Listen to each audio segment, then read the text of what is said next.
Okay, good morning, everyone, and welcome to this panel discussion of ours. We're kind of learning as we go along. We did do a panel situation last year that worked well, and I'm sure this one will also be successful as well.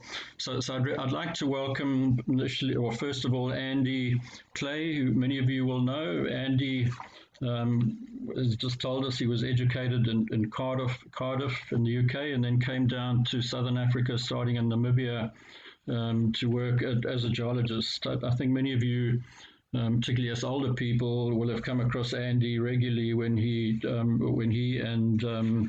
and his partner started Venman, the Venman Group, and became specialists in putting together very detailed and well thought through competent persons reports. And then I'd also like to welcome Siobhan, who's with Ernst & Young, EY, and she's going to also be part of the two contributing authors today and getting the show underway. So Siobhan was educated at the University of Pretoria, and then she did her further sort of mining ticket at the University of the Witwatersrand, and she has lots of experience both locally in the local geological area, worked at MSA, and has also worked overseas. And then added to those two are the rest of the panel. Gordon Chunnett tells me he went to Rhodes, so he's a good Rhodian. And Nick Holloman is also a good Rhodian. Anyway, Gordon, I think again, many of us will know, worked for many years in the platinum industry and other commodities. So he doesn't need much introduction. And then Nick Holloman, thanks for making yourself available, Nick. Nick is with Trimble, which previously was the Spatial Dimension Group. They're experts on mineral cadastral systems, and he's going to tell us a bit about what they do today and why having a decent cadastral system in exploration is so important. Then we have John Blaine. John Blaine is a UCT graduate. John's had very extensive exploration experience, really early stage exploration experience, both in Southern Africa, Botswana. He'll tell us about some of his work in the diamond sector in Botswana and overseas. So welcome, John. And then where needed, I'll chip in.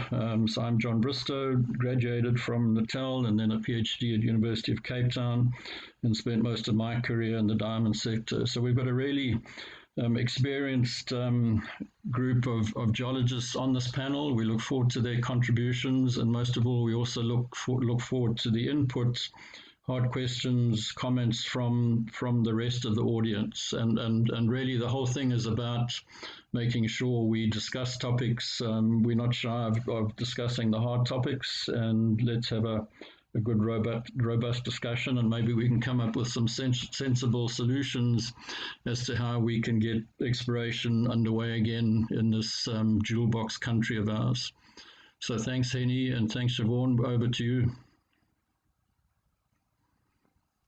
Okay, perfect. Let me get started here.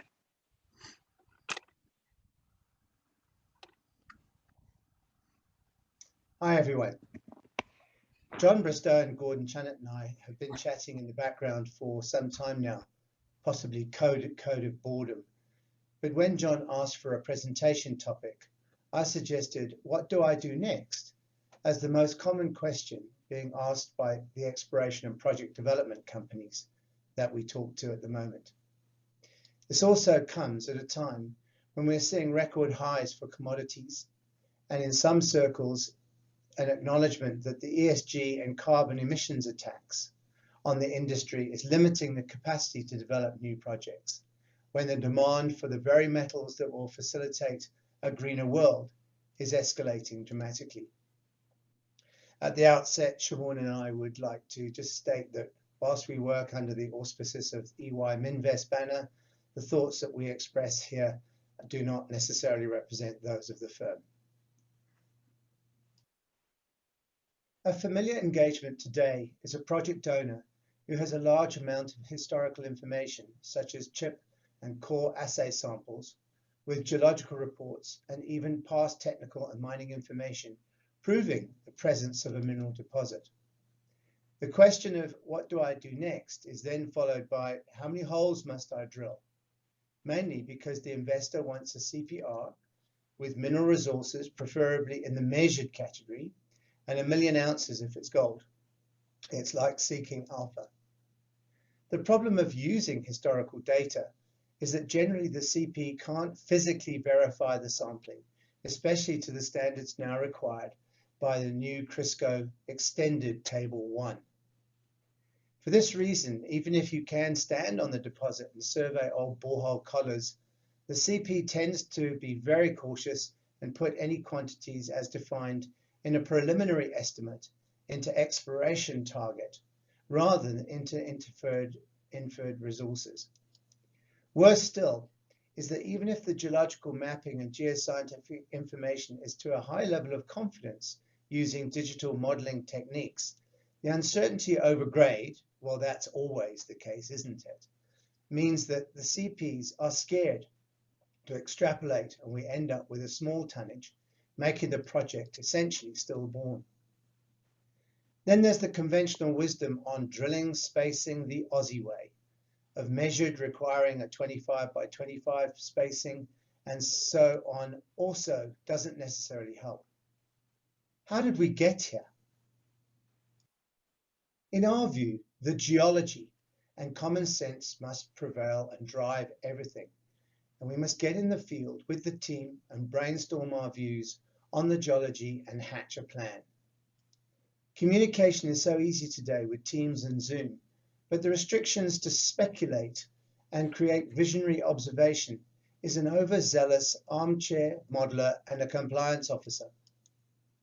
Every project deserves a chance, especially with the resurgence in demand for metals.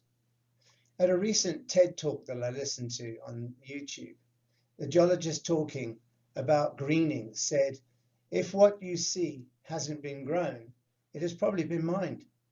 So what's wrong with inferred resources? The Canadians, bless them, introduced the concept of a preliminary economic assessment over 20 years ago to take what we used to do in the old days as a back of a matchbox calculation as an estimate of reasonable and realistic expectations of economic exploitation to a more clinical and well-defined study. Why hasn't this been accepted globally? Don't say it leads to optimistic evaluation. It clearly helps to ensure that if I recommend drilling to the client, that each result can then continue to answer the question as to whether or not to stop or to continue as a successful efforts concept. Here's an example that may be familiar to some of you, but what is wrong with this speculation for potential mineralization in a vast area of the Pilbara in Australia? This speculative statement was made in the corporate contest between BHP and Rio Tinto and meant to show potential. Well, if it's good enough for the big guys, why is it not good enough for the juniors? Nothing wrong with waving your arm around, right? The oil and gas industry used sophisticated seismic modeling and extrapolation within huge facies models and basin analysis with very few wells in many cases. Somehow in minerals, we just want to drill something to death. They focus on geological interpretation, working from the known and extrapolating into the unknown before spudding a well, a single well. They created the concept of basin to superbasin on the wise premise that if you already know where the major oil and gas fields are, it's good to simply go back and look for more. So why do we have to downplay historical information like we do in the minerals sector? One thing I like about the oil and gas industry is that they're very graphic in terms of their presentations. And I don't know whether you've noticed, but there's a very interesting trend that papers today, certainly in the oil and gas industry, tend to be written on the basis of a nice abstract and executive summary. Then the rest is all PowerPoint slides. This is the Kufra Basin in the north of Chad and southern Libya, and is a classic example of hunting in known areas. But the area is huge. This is a basin model illustrating the evolution of the source and the reservoir rocks, and then location of known discoveries to entice the company to go for it. This is what Des Pretorius et al. Used to do in the old days. So with that short introduction, it's over to the panel to ask, why are we so constrained? Have the codes created this restriction? That's what I believe. What can we do to encourage more speculative projects to be able to raise finance? And can the profession provide the leadership used for a new way of thinking?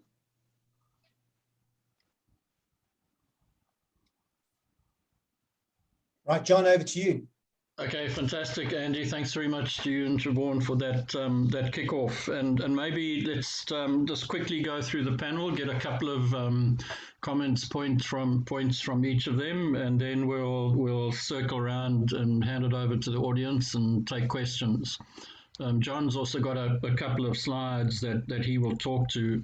So Henny, you might want to help John just get that up as well. Gordon, do you want to kick off with a quick few comments?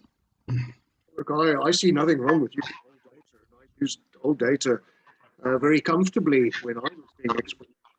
To a large degree, it has a lot. You want me to start my video? Okay. Data frequently when trying to assess projects and trying to build up a knowledge base. So I have absolutely no problem with using old data. I think that some of the old timers did fantastic work all around the bushveld. And that's where primarily I'm very comfortable with that. Plus the Murchison range. Some of the old work done on the Murchison range was surprisingly good. So I'm very comfortable with it. I think that we've bogged ourselves down by allowing legislative prescripts dictate our lives, whereas we should be looking at entrepreneurial skills. I don't mean the BRIEX. What do you?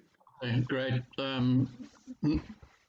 Nick, do you want to kick off next? You've had great experience in obviously managing, collating, massaging data, and then making use of your cadastral systems to provide platforms for exploration geologists to utilize and find data. So give us your experiences of what can and should be done. Thanks, John. So two comments. One that probably comes from a previous era of my career, and that's working with geoscientific data. And I suppose the comment there is that,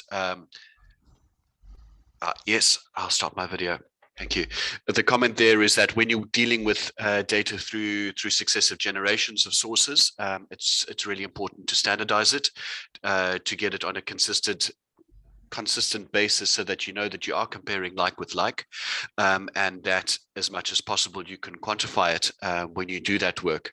Of course, any exploration project is only as good as the tenure that you've got for that, and you can go out and do your work and invest significant amounts to develop your geoscientific knowledge base that you can then show to the investor.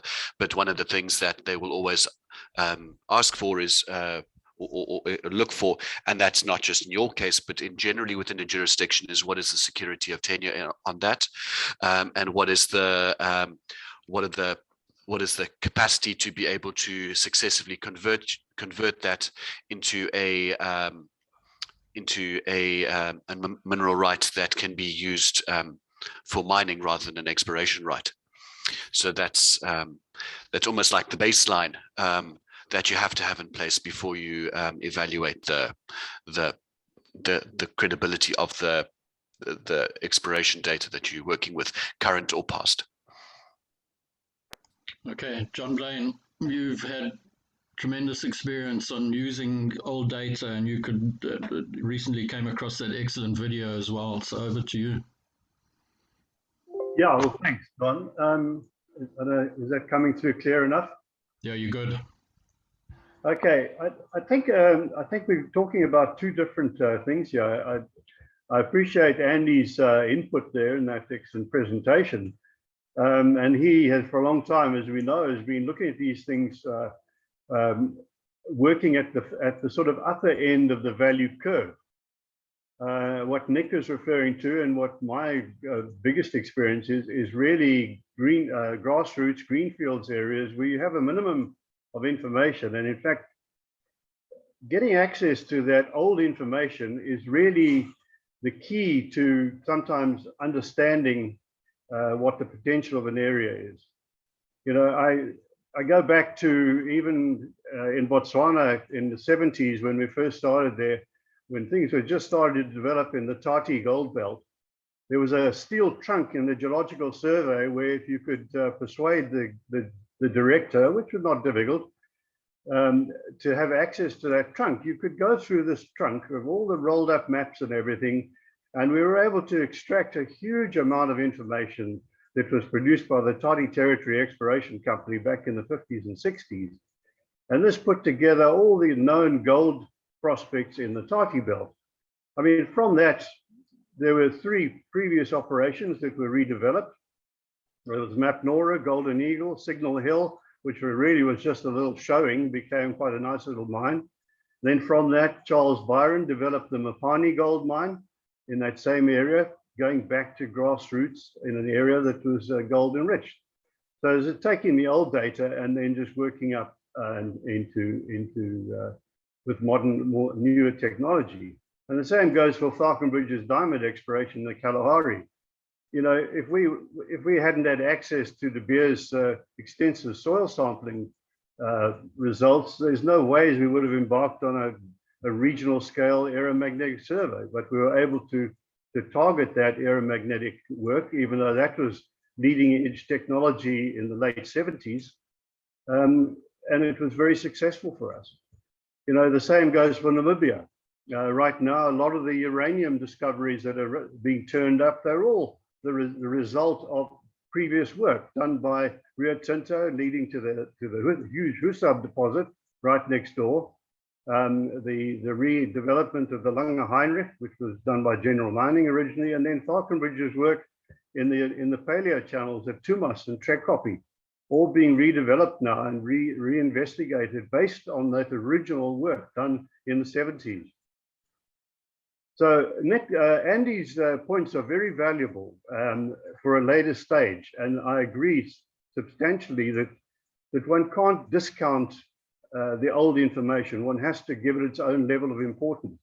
But people who cannot see the value of that in developing a new target and a new project are really shortchanging the project as well. In Australia, just recently, I saw a presentation from the AusIMM that came through on LinkedIn, and was something back in March. A presentation done by CSA Global on a recompilation in the Western Goldfields, where they basically took all the data from the nickel exploration, which must have been in the 60s and 70s, just took it basically at face value and recompiled absolutely everything: surface, soils, probably had some more modern airborne geophysical information to help reinterpret the geology, and represented that, and out of that actually identified a really significant and compelling VMS environment, which is not unknown in Canada and the Abitibi. The conjunction of nickel sulfides with VMS environments is well known. So they're not working blind, but the fact is they were able to take this old data going back 40, 50, 60 years and bring it to a level that, as Nick pointed out, you may not know the actual precision and all the details of the data that you're getting, but you certainly can know where the best values are. So you can actually talk about things relative to what would be normal for the types of rocks that you're looking at. So you can talk about anomalism rather than absolute value.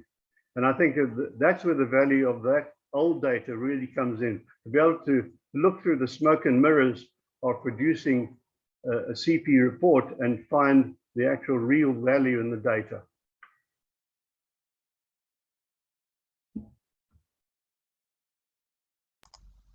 Thanks, John. That covers some really important topics.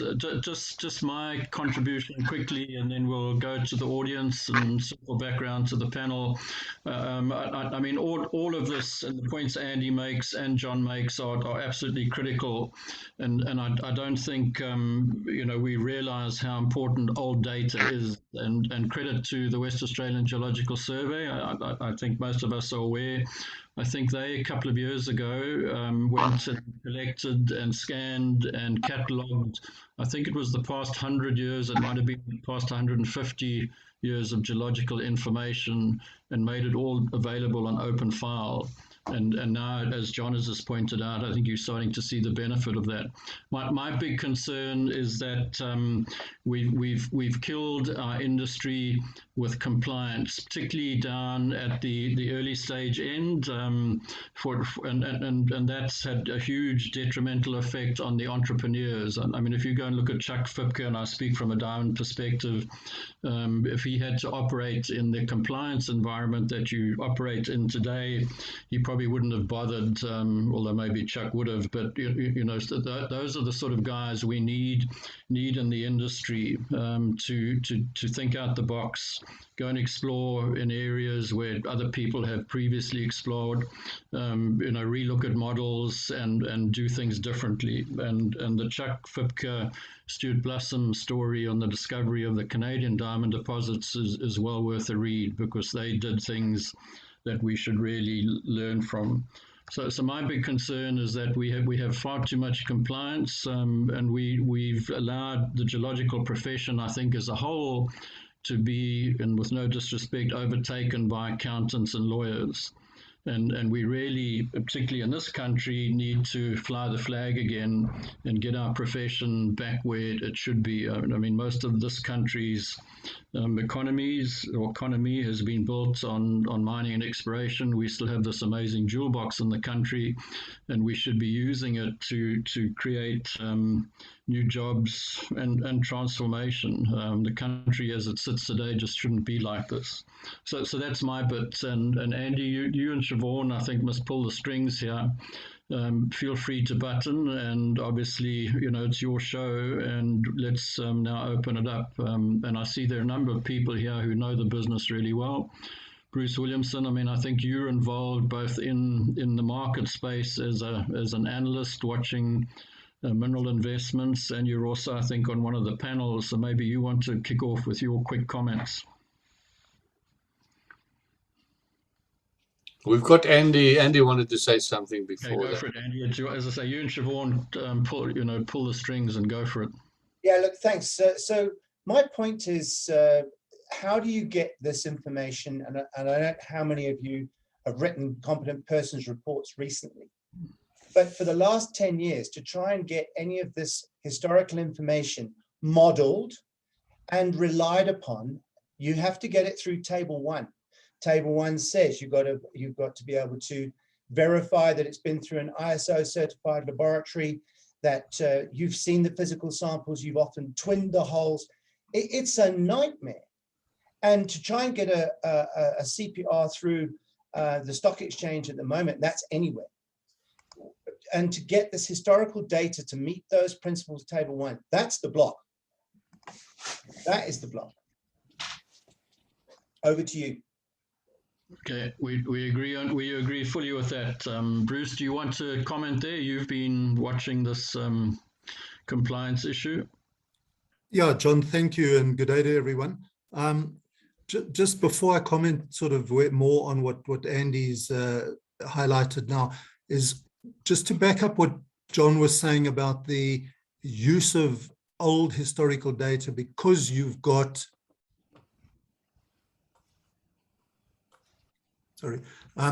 just because you've got a lot more modern geological techniques, etc. Remember that mining itself has also advanced tremendously. And I was listening to Master Drilling's presentation yesterday. Some of you may know they put down a pilot hole on the west side of Northern Platinum, 1,380 odd meters, and they're reaming it up from the bottom now. That's going to prove very, very quick to put a main shaft down. And then they are about to probably start building a new blind shaft sinking machine that they're going to likely use at stale drift. And that'll sink from surface a blind 5-meter shaft. So, you know, all of this just backs up what you guys are saying about make old data accessible, etc. And then more to the investment side, I think as much as you've got to look at the grassroots information, etc., what we as an industry have to do, and I sit wearing an investor hat, but I've got more of a mining hat on my head most of the time. We've got to get to government and make them understand that the investment rules, tax rules and regulation have got to be very, very attractive and must incentivize. So like we want to have entrepreneurial geologists, we have to have entrepreneurial investors as well. And I don't think the mining sector and the investment and the government have got so far apart that, you know, we just talk in vacuums now. Thanks, John. John Blaine has got his hand up. I think the main thing I wanted to add, you know, we're talking actually even so far down the road, but the reality is, and the examples that I referred to as well in Namibia and Botswana particularly, and that it goes for even Zimbabwe, it goes for Zambia, it goes for the DRC, is access to land. If you don't, as Nick referred to, if you don't have secure access to land and the ability to acquire the project area that you're targeting, you know, well, your old data, your new data, everything else is worthless. So you've got to have access to land and access to information, and those, to me, are the two key criteria to generating new exploration projects, hopefully discovering new mines and generating employment and wealth for the country as a whole. So if you can't get the access to land issue right, then you're dead in the water. All the old data is not going to help you one iota. And maybe it's certainly current front of mind with this whole new spatial cadastre thing up in the air with the DMRE. And I'd certainly like to get some more input on that, because what you get through the news feed is just gobbledygook from. So anybody who's on the front line there, Nick, can you give us some heads up on what's happening? Okay, Nick. I wasn't actually going to talk on that particular point. Immediately, I had a thought, but I'll answer that. I think broadly speaking, I think it's very clear that there's a significant impact for implementing a transparent mining cadastre system, and for those who aren't not sure what a mining cadastre system is, it's the principal public institution that manages mining titles in a country, and a mining cadastre system in a sense should cover the role of ensuring legal compliance, improving efficiencies within a jurisdiction, and providing a single version of the truth of mineral title, managing and maximizing revenues for the state responsible to manage that, managing small and large scale sectors, providing for community engagement around mineral titling and effective stakeholder management. It also allows for better management of perceptions around corruption if you have a credible mining cadastre system, and as a result improves investor confidence across the board, and hence attracts responsible investments. Within South Africa, as many of us know, and it's been in the press often over the last while, we have had a system called SAMRAD, which was implemented a number of years ago, and there is in fact a tender out. That's correct, for the upgrade replacement of SAMRAD, that tender is quite all-encompassing. It's not simply a matter of replacing the front end system. The ministry has gone out via CETA on a tender to essentially refresh, regreen their entire organizational systems, including SAMRAD. And it's good that they've done that. It's good that they are taking that step to improve SAMRAD, and they should be congratulated for that. The track record of implementing something at that scale, where you're not just focusing on the particular domain that is within our interests and with which we believe will increase the investor climate within the country, means that they've got a long road to go in putting a effective system in place.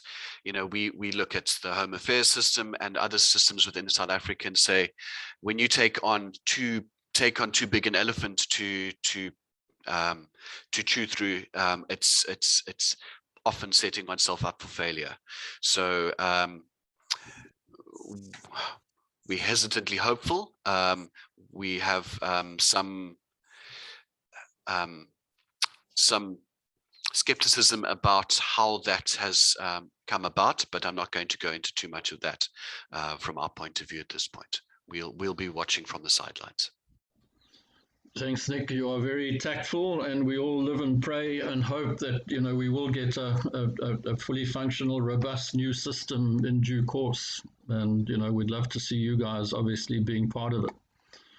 Right, let's keep going. Siobhan, you've been very quiet. Maybe we need a woman's perspective in here as well. Sorry, before you jump in, Siobhan, just that Graham has been sticking his hand up, or is it something that you need to answer now? Graham? Going for coffee. Okay, Gordon, you then, and then we can go to Siobhan. Gordon? Just want to point out that I'm a firm believer in the pendulum principle, and that is that it swung very heavily in one direction and it's got to come back. And what I've noticed is a tendency now for companies to not take their projects public. In other words, keep it private, where they don't have to comply with a whole bunch of stuff. And I was invited to be part of a particular project recently, and saw what it was, and I didn't like it. So it still comes down to ethics at the end of the day. But there is a tendency to keep projects out of the public arena, certainly at the early exploration stage, through private funding rather than going public on projects. And that's just the pendulum principle in my. Yeah, good point, Gordon. We'll come back to that, Siobhan. Gordon, I think you've hit the nail on the head. We've seen that particularly from our side, you know, those accountants and that you mentioned earlier. You know, from a transaction space, people don't want to take things public anymore. But, you know, just going back to historical data and what is available to us. I mean, I see a lot of gray hair around the room, right? And one thing I've learned to respect is that a lot of these projects that we're seeing come into the market now, someone around this table has seen them before and actually knows them quite intimately. Whether that historical information had QA/QC at the time or not actually doesn't really matter, because you know these projects.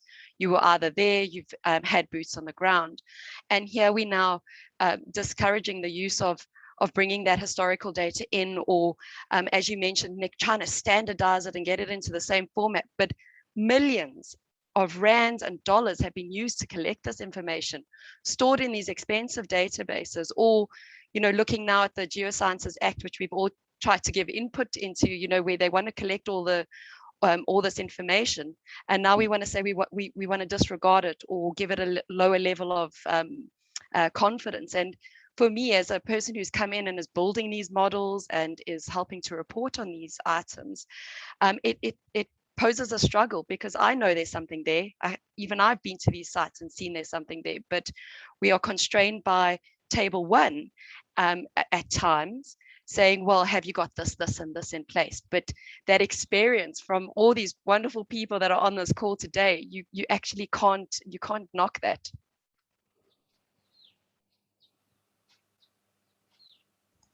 Okay, but excellent. Graham, we were waiting for you. Are you still there, or are you making coffee? Not there. Colleen? He's got his mic on at least now. Graham, just put up your volume and your camera. Anyway, while we're waiting for him, I'm going to play a little bit of devil's advocate here. We also must acknowledge our legacy of pillaging and raping the ground. And the distrust that we, in the early days, specifically the gold mines, created in the industry. They say that the Mines and Work Act is written in blood, and so it is. When I started working in Chile, they couldn't believe that we were killing people at the rate of 5 a month. And to us, it was just a statistic that you would bring down. So that legacy that we brought about a lot of regulation from mistrust. And maybe it's time that we take these rules and rewrite them and show that we can now do it, and sort of say, take table one and say, okay, these are the points that you should change and we will manage them. I'm just bringing it from a perspective of owning some of the problems we've caused ourselves, in terms of trust between the different parties. Yeah, your point about mistrust, Benny, is very real, and but also goes back to ethics, and I think we can circulate around back to that. But Graham, are you now there?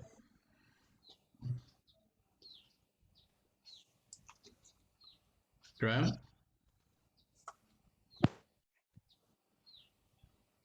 Still can't hear you. Okay, let me try and work out what. Okay. Go for it. Speak, Greg. Okay, I've worked through a lot of historic data over the years, primarily in the Wits, but I've also seen data from the Bushveld. I must admit, I look at these reporting codes and I ask, have we not let the guys who actually write them get away with a lot more? Because first comment is, mines were started on the basis of that data, particularly the sampling data. I'm not fully aware of table 1. I last looked at it some years ago. Maybe it's time that we challenge what's in there. Maybe we've got to say these requirements are now totally out of hand. The second point is, if I have to look at quality of data, if there was a company that produced consistent sampling, logging data and compiled it, was Union Corporation, Impala Platinum, and to a later extent Genvold. And then I must admit, even Anglo-American, their data was consistently good. And I did read a technical report some years ago by a company that resides out, I think, more Santon way, and they were reviewing the historic data, but then again, they came down and says, well, the data looks good, but we can't use it. But it was data from a company that had started mines. And then just my last comment there, having worked in a number of exploration projects, we seem to be focused on logging, sampling, analyzing, compiling the data, geological model, resource estimate, etc. Yet so much data is lost simply because, well, I wouldn't say lost, it's not utilized fully because nobody sat down with the data and analyzed it and come up with an interpretation and then understanding the distribution of mineralization. I find it astounding. And Isha, we loop back to you, and I think we also got to come back to distinguishing what's really exploration and what's evaluation. We need new deposits, guys. We've got a whole lot of very successful mining people in this talk and room, but where are the next ore deposits in this country? So back to you, Andy. Yeah, I see Gordon is going to comment now as well, but just to reiterate to what Graham is saying. That's the crux of what I've been saying. Oh, I have battled with the stock exchange. I've battled with Rob Ingram. I've battled with Tanya. I've battled with them all about this issue of Table 1 and the overzealous requirement for compliance and proving data. I mean, as my comment in the right-hand side says, when an oil and gas company goes into a basin and they've got a well, they don't re-drill the well to twin it, to prove that the bloody thing exists. You know, so a lot of nonsense. And look, we're all circumspect. But my point is that unless you can get from the data into an inferred, indicated or measured resource, it's not going to be past muster, even if it's private equity. So my point in my presentation is use the preliminary economic assessment, take the level of confidence out from that stupid exploration target into at least inferred, and then use ways to enhance the level of confidence so you can move it up into indicated measure. We know the length, the breadth, the depth, and all the rest of it. It's always the grade that causes this distinct discomfort. And that's why Tanya is so important, because for Tanya Marshall to put, and I love it a bit, but for Tanya to put anything in diamonds into measured, it won't happen. And I mean, John, you can comment on diamonds, but if we're supposed to be increasing levels of geoscientific information, sometimes it's of a very high level, it should be measured. But then you look at the grade and you look at the quality of the historical information, and then you go, no, it's inferred or exploration. Never gets the chance to see the light. Over. Yeah, and yeah, I would agree with you. I mean, if you want to be perfectly honest, and you know, we had some clever people in De Beers who managed to do it, but you know, most diamond bodies are non-compliant. You know, and maybe we should look at the Russian examples. I mean, man, the stuff they mine, you know, you and I in this country would probably never get them to the mining stage. So your point is most pertinent. And as I say, I mean, to me, the sadness of our country and our profession is that we've been super focused on mining these ore bodies that, you know, go for miles along strike, and you could almost just keep extending them, go and drill a hole next door, and you'd find the same stuff when off we went to the races. So I think we need a bit more balance here. We need a few more explorationists. And Richard, I think someone just made a good statement about BRIEX. But maybe someone wants to just give a bit of background to that and why, in a sense, we got into this position that we're in with this super need or super requirement for tremendous amount of compliance. Gordon had his hand up. Okay. Yeah, look, two comments here, and to both of them, in the background of these comments, you can see the pendulum swinging there. But firstly, with regard to twinning of holes, in my early days in trying to understand the platinum ore bodies, we didn't understand the geostatistical variability. And as a consequence, we put in wedges to try and develop an understanding of the near geostatistical variability, the near to borehole, in other words. So a number of wedges was the standard procedure to try and characterize what that variability was. But in the background to that was the development of assay techniques and the refining of assay techniques such that, firstly, the mine call factor would drop, or at least more closely approximate 100%. The miners loved the fact that we couldn't assay, or that the labs couldn't assay, because they had a mine call factor of something like 105%, maybe even 108%. So they awarded themselves fantastic bonuses on the basis that we were undercalling our deposits. When the assay techniques caught up, and we were able to characterize the geostatistical variability of certain ore bodies, the mine call factors more closely approximated 100%, and the miners hated that. Okay, so that's that side of it. Then, with regard to old maps, when you're wandering around in the bush with an old map that is in Cape Roods or Cape Feet, We relied heavily on the fact that there weren't environmental regulations in those days, 40, 50 years ago, and you could find an old drill hole by the general debris that was left lying around it, and the oil spill. It was still there, and we needed. I don't mean to make light of it, but yeah, you'd always find drillers' debris or the site of an old drill camp, and from that be able to pick up the coordinates of a hole that had been lost for many years or possibly decades. I'm not saying that's right, but I am saying that the pendulum is swinging, and we've got to be careful that we don't allow it to swing too far in a particular direction. Okay.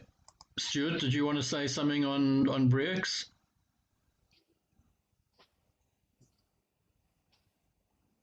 Not there. Okay. Yes, hello, I'm here. Yeah, I was in exploration in the 80s in Namibia and in Tugela River Valley, and let me start my video. Now you can see. Okay. I was in Namibia, in southern Namibia in the 80s, and I was in the Tugela River Valley for a long time. And eventually, and then I was looking for MVTs in Northwest Province and Northern Cape. And then I was pulled into head office, into target generation, just when BRIEX happened. And of course, it was a huge excitement and a huge scandal. And it was after that suddenly this compliance started creeping in, and we had to prove everything that we did. And QA, QC, we didn't do QA, QC in the old days. We just trusted that what we were doing was good enough. But of course, the horrifying thing dawned that it was possible to salt samples and cause a huge rumpus. We always knew that would be possible to salt samples. We used to joke about it and say, let's rub our wedding ring down the drill core and see what happens. But then it did happen, but for a serious reason rather than just a joke. And that's what caused all this. And since then, it's just become more and more rigid and more difficult to do normal exploration. It costs an absolute fortune to get independent CPs for early stage project reports and so on. So yeah, that's my input. Thanks. Very, very pertinent. Which company was that for? It was ISCOR, which became Kumba Resources, which became Exara. My name stayed the same. Just changing the company's name changed. Changing the style of exploration. I think we've got Eddie Costlin on the call as well as a geophysicist. Eddie, maybe you want to give us some of your input. You've seen this whole business evolve. You've been involved in some, very interesting and early geophysical exploration mechanisms with your spectrum system and so on. So maybe you'd give us your comments on this situation. Are you there? John, Blaine had something in the meantime, and your slides, John, you want to show them? No, I don't think that might be necessary at all. But I think going back to what Stuart said there, it's not always only to go and rediscover what has been looked at before. And I think when you finally see this YouTube link, which John will circulate the next newsletter from the CSA global study of this large property in Western Australia, you realize that it's actually using old data to discover a new type of target. So it's not looking at the nickel and the other element data to find another nickel target. was actually suddenly finding that there's a VMS target in there using that data. And I think that's another very important thing to realize, that the data that you're seeing is not always only relevant to what the property was originally looked at, but to try and use that in context or in a broader context to see what else could be there. And I think what people have been talking about for Bushman land in the Northwestern Cape, which has got such a variety of terrains, you know, the known deposits, copper at O'Keefe and lead zinc at Black Mountain, et cetera, and iron ore and manganese in the east, is to be able to get all the old data that has been collected in that particular area, and somehow let's say this is our target area. We will use what everybody who has data in that area, let's focus on this, because there's going to be a wide range of projects come out of that. Is somehow to coordinate that particular area, because we all know how you eat an elephant. You start at one end, and if you want to eat an elephant, let's pick on one part to focus on. And if we're going to do anything to try and show that this can be done, let's pick an area that's got a potential variability in mineralization style. We know the Wits, there's always going to be more Wits. Bushveld, there's always going to be more Bushveld, and so on. Although I must raise my hat to the guys at Platinum Group Metals and the effort and the work that went into the discovery of the Overberg project, which in my mind is the only near greenfields discovery in South Africa in the last 50 years. So it's so all credit to them and the way they went about that. But I think let's pick our part of the elephant, and we could probably have a debate about that. But that's my first bite at the elephant, the Northwest Cape in its total environment. Yeah, John, I think what you're saying very nicely is that we've all been blinded by the Wits and the Bushveld and, you know, diamonds, and we've forgotten about the rest of the opportunities out there, and that's almost become sort of the norm in South Africa, and how do we change that? Jock Harmer, you know, you've been involved in exploration both practically, and then you've also run the exploration course at Rhodes, that good university that was. Don't you want to give us your contribution here, and then we'll go back to Eddie if he's still there. Yeah, just listening to the things, it's quite interesting on another number of points. I mean, Andy sort of said, well, you know, if historical data is like the Pilbara example, if the historical data is okay for the big boys, then why isn't it okay, you know, for the explorationists? Well, it depends who's paying, in a way. You know, if the majors can pay their own way with exploration, they can take those chances. But because of BRIEX and stuff, you can see why the codes came about and generally have been a good thing. But, you know, it's with the diamonds being a good example that, you know, you could never get them measured. Then surely if you take that one in, then we can't just, it's horses for courses. We can't apply the same things to traditional, historically well understood deposits like, you know, sort of the general copper, Bushveld, Wits, etc., vein gold, whatever, that you would do for, say, something like the rare earths. I mean, I was involved in the insanity of the rare earth boom in 2010, you know, where something like 120 companies were listed chasing rare earth deposits, chasing 160 rare earth projects in the space of 4 to 5 months, you know, and, you know, walking along Investor Row there in Perth, you know, people had no idea what rare earths were, and yet they were pumping money into it. Every lab could do rare earths. And so there was a major problem with a lot of the things that, you know, guys working in other resources can take for granted. But so a lot of those things are important. But I think, you know, I'm putting this out as an example. You shouldn't treat, say, diamonds the same way as copper. You shouldn't treat rare earths the same way as chrome. And that's what is happening now. So, you know, there are cases where, you know, in the rare earth space, for example, Linus had a project in Tanzania, Kankundi. There was a lot of historical data. It had been mined previously before the boom, and they worked very hard at getting the old historical data up to speed. I can't remember who the consultancy was, but it was a fairly high level one, and they got an inferred or even indicated level there.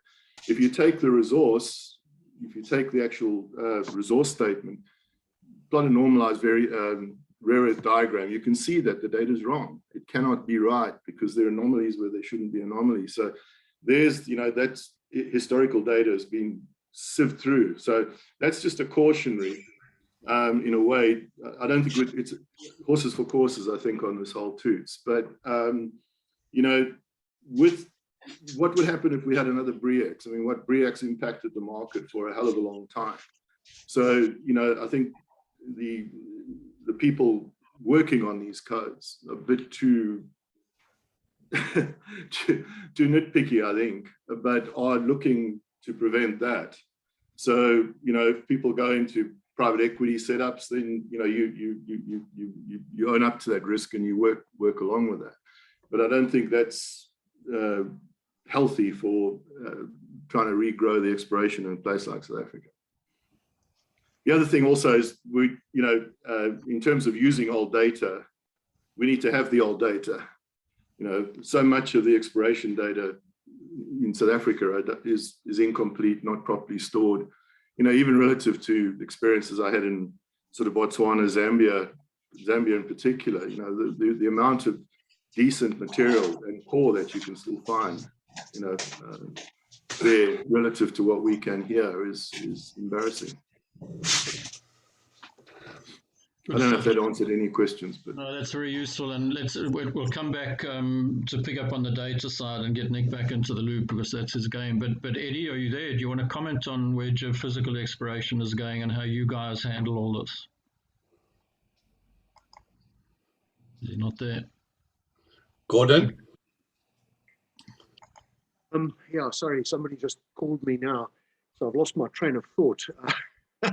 Come back to me in a moment, please. Okay, John Blaine. Okay, yeah, I think maybe just a bit of a parting shot from me is really, when you go to any country to start from scratch, usually the Geological Survey is the first place you go, or the Council of Geoscience in our respect. And I think we must tip our hat to the CGS right now that they have actually made that huge step of making huge amounts of their historical data easily acceptable or easily accessible. And I mean, for them, that must have been a sea change somewhere in there. All right, it's old, but it is the basis of all the geological knowledge in this country. So let's just, as I say, take this as an area, take that information, use it, and try and encourage all the companies that were involved in the Northwest Cape to somehow, maybe Andy Clay will be the coordinator to collect all of this information and catalog it. Because it must be just as a small part of the elephant, it must be a huge amount of information. And there's got to be something fantastic coming out of that. And certainly the guys starting there at O'Keefe again and Priska and so on, they've really put their foot in the door, and they're going to be the winners on this thing because they've taken the step. But let's not forget that the basic information in the country, doesn't matter how old it is from the Council of Geoscience in South Africa. And let's build on that because that is the framework. If we can encourage them to keep up with that, then who knows what's going to come out. It may well be on all our time, but let's try and get it going and get new explorers into the game. Thanks, John. Penny, can we go back to Nick? Okay. Yeah. Thanks. I do unfortunately need to drop off shortly, so I'm going to provide a final comment before. So I think Nick, I also want to. Sorry to cut you off. I also want to know. I mean, you've also been awarded a contract in Botswana. If you can talk about that, just tell us what you're going to be doing there, because it's a great example. Many of us have worked there and found it a great place to work. Yeah, sure. Yeah. So generally speaking, I think both an improvement in the regulatory environment and the availability of the credible historical geological data do the work of leveling the playing fields and decreasing the pay limits on projects. This in turn makes more projects attractive for investment that might otherwise not be, and allows for new entrants into the market. And we look forward to both these improving as the pendulum swings, to use Gordon's phrase, in coming years. Yeah, we're very excited to kick off a project in Botswana soon to implement a new cadastre system there. They've been a great jurisdiction. I'm sure many of us have worked there over the years in terms of regulation for quite some time, and we'll be partnering with them to implement an e-government system on top of their good discipline and legislative environment as it is. There's no plans for them to change their legislative framework, so we have a good solid basis to implement a transparent public-facing cadastre system with them. So we're looking forward to that. Great stuff. Thanks, Nick. Thanks for your contribution, and we'll certainly be watching, the whole cadastre space with great interest in the weeks and months to come. So good luck. Thanks very much, and thanks everyone. Goodbye. Have a good one. Gordon, what have you remembered now? Yes, I have. And John Blaine acknowledged the Overberg deposit as being one of the few significant, more recent South African discoveries. Unfortunately, I had a small part to play in some aspects of it, but the original discovery worked on a very simple principle. And that was Mike Jones and Frank Hallam said, where should we look for a new mine? And the old adage, we'll look along strike of an existing mine, and there's a good chance you might find the next extension to it. So that is exactly the principle that was used in trying to determine where to drill. That Overberg deposit was hit on the third hole that they put down. The first two holes were in the hanging wall, fortunately, and on deepening they could in fact well intersect the ore body. It all is now proved to be very, very significant, and a lot of interesting techniques were used, but it is the first blind new discovery in the bushveld in a good long time. And they certainly deserve to be commended for sterling work done in picking that up and taking it forward to where it is at this point in time. I too must drop off the call fairly soon, so thank you everyone. I hope I've enjoyed being part of this. Thank you, John and Henny. Thanks, Gordon. Bruce? Bruce, if you can Hi, Henny. put on your video for us. Thank you. Sorry. Yeah. Carry on. Okay. Yeah, maybe just 2 points that I'm picking up on part of the conversation that I hopefully linked was, one was Gordon's comment about miners in the old days reporting close to 100% mine call factor. And I remember, I think it was probably about 1990, John Brownrigg at JCI Gold Results stood up and he said, I can tell you that I think we are losing about 10% of our gold, Joel, Western Areas and Randfontein, to theft. And they had actually found evidence in the Swiss banks of JCI's gold. And I immediately stood up and I said, but hold on, you guys have been reporting a 95% mine call factor for decades. So, that, how does this work? And, people just sat there and looked. And I think the point is that we have lived with a lot of inaccuracy anyway. So back to Andy's point of table 1, pushing more and more stricter regulation compliance information. But we've lived with highly inaccurate mine call factors. So, we need to put a lot of that on the table and acknowledge, yeah, it's a lot of this data is hit and miss. But, there's goodwill, everyone's trying to do their best. And then the more stricter the data is, I've sat now in a couple of conversations with South African investors and chatting to them about how do they value mining companies and what is their usage of resource reserve reporting. And some of them say, well, we start off by putting a lot of relevance on the measured reserve. And that also talks to what infrastructure you've got to access the ore body. And if it can't access the ore body, it's not in reserve. And therefore they tend to undervalue because they are looking at a very strict reserve, and people don't know how to incorporate and value the resource. So again, I come back to my point. We're just losing the gap between investors and miners and exploration. Thanks, Bruce. Stuart? Yeah, hello.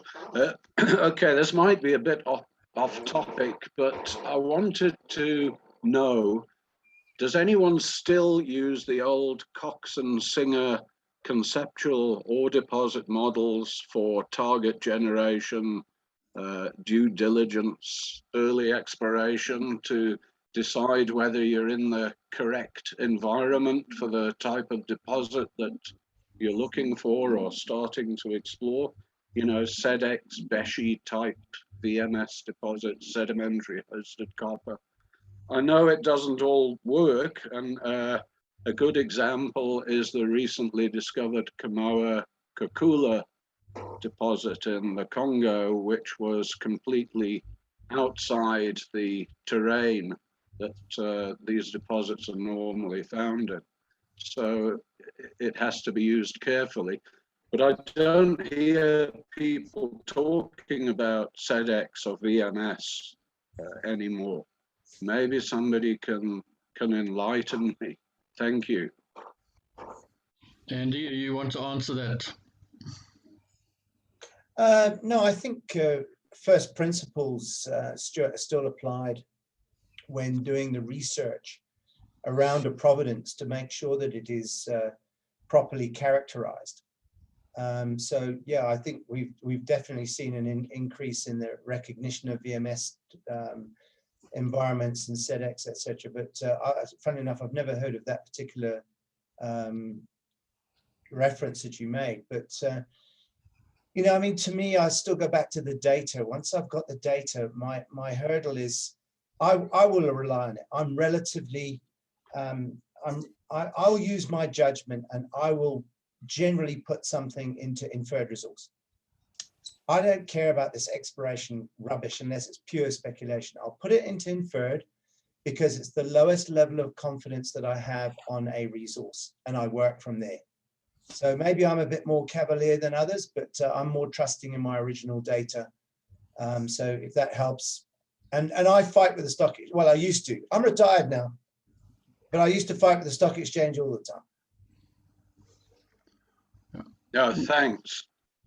Okay, and Henny, if I can just chip in again, and just going back to Bruce's comment, and I agree with Andy. I mean, the old mine core factors, I think, as Andy said, were probably the most fudged factors in the world. Andy, you can perhaps confirm that for me as well. You know, the other big thing, Bruce, and we've talked about this as well, I mean, this country very shortly won't have any mining companies left, sadly. I mean, we all sort of have a rah at the moment, and, you know, gold and PGMs have been through the roof, and everyone, you know, has sort of forgotten 2 and 3 years ago. But if you look at what's going on the stock exchange, and I see CEO of the stock exchange even went so far yesterday as to talk about the massive capital outflow that is, you know, been going on now for years, and so it brings us back to the fact that you know, we really need to go and re-explore this country, and that comes back to Andy's point and John's point that, you know, there's a whole lot of data out there. Somehow or other we need to get hold of that data and liberate it. And as John points out, that the CGS has now made a start. So let's hope that's, you know, the start of something more to come.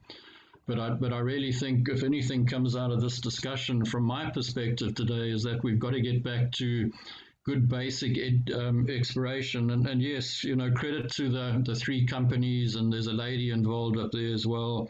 You know, Errol Smartnam, who are going back to a Keep and Copperton and those places. But you know, again, we basically reprocessing old dumps and reprocessing, you know, old dogs. And I wish them the best of luck. But But again, and John's made the point, there's this huge triangle in the Northern Cape, Namaqualand, which is effectively, it's been walked over, and there's some interesting anomalies, but no one's actually gone and done really decent exploration. There's also some great new geophysics, and that's why I was wanting Eddie to come in. There's some superb geophysics that's been done by the CGS in the Southern Free State, in southeast KZN. I've seen some of it over the Southern Lubombo. It's been done over huge areas of Namaqualand, and that information is just incredible and should be used tomorrow to get the exploration going. So my view is very simple. We need to start moving from our old mining industry, and that mining industry needs replacing, and how are we going to do that? And that's my big concern, is that we're just not seeing enough exploration. So thanks, Andy. You and Siobhan can wrap up, please. I mean, we need your final thoughts and comments on this, and my thanks to everyone else who has attended and equally who's contributed to the discussion. And I think, again, we found this last year, we need to think of a few more of these types of topics and get some people to kick them around in a panel, and then get people's inputs and sort of spread the word. So back to you, Andy and Siobhan. Yeah, so I'll let Siobhan do the final close, but look, it's a great pleasure to just touch base with people that I've known in the industry for many years. It's great to see everybody looking well and healthy. And look, it's an ongoing fight, but there is still a lot of potential left, and there will be a way through. But thanks a lot. Siobhan. Yeah, I'd just like to say thank you as well. I think this panel's actually opened my eyes to a few things that I can actually take note of. And I'm currently working with the Hong Kong Stock Exchange, and I guess the struggles tied to Table 1 have been quite prominent in these discussions. So there's a few notes that I've made here. So thank you to everyone for their input. It's been very interesting. Thank you. And Siobhan, would you kindly, could you send us just a very simple one page of Table 1, and we'll put it in our newsletter and let people digest it and kick it around, and then we'll come back to it at some stage. Perfect. One page. Happy to do so.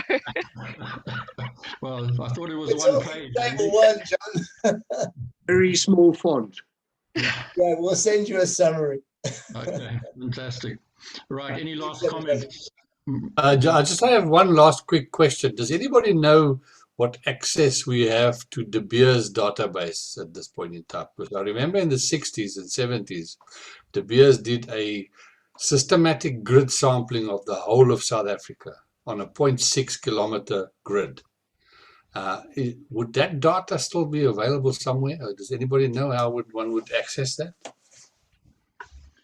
Yeah, Henny, it is available. I mean, when I joined De Beers, I was part of what they call the data bank. Remember, and you'd have been around at that time, when Angola went pear-shaped, De Beers lost a huge amount of information, or De Beers and their companies in Angola. And immediately after that, there was a big effort to collect and store in a very secure environment all De Beers' exploration data from around the world, and don't forget it was around the world. So that data exists out there.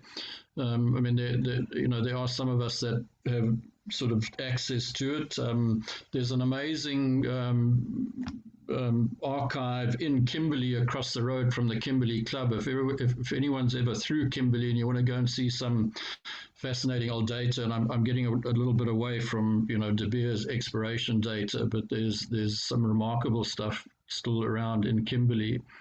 But I think, again, and credit to De Beers and Anglo. I mean, remember Anglo also started, and I forget what it was called. They had a fun trying to bring new entrants, small players into the business, and making small some of their smaller project information available. And in fact, people like Rudolph de Bruyn and David Twist scored very well out of that sort of information when the first sort of round of releasing company information and developing the BEE model was started out.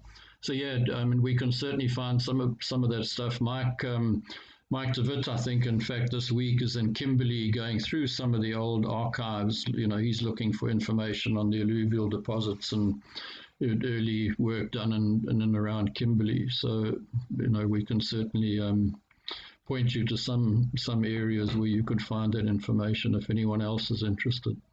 Oh, we can close out with John Blaine and maybe use this data in the Northern Cape. John, then that'll be the last comment today, guys. Thanks.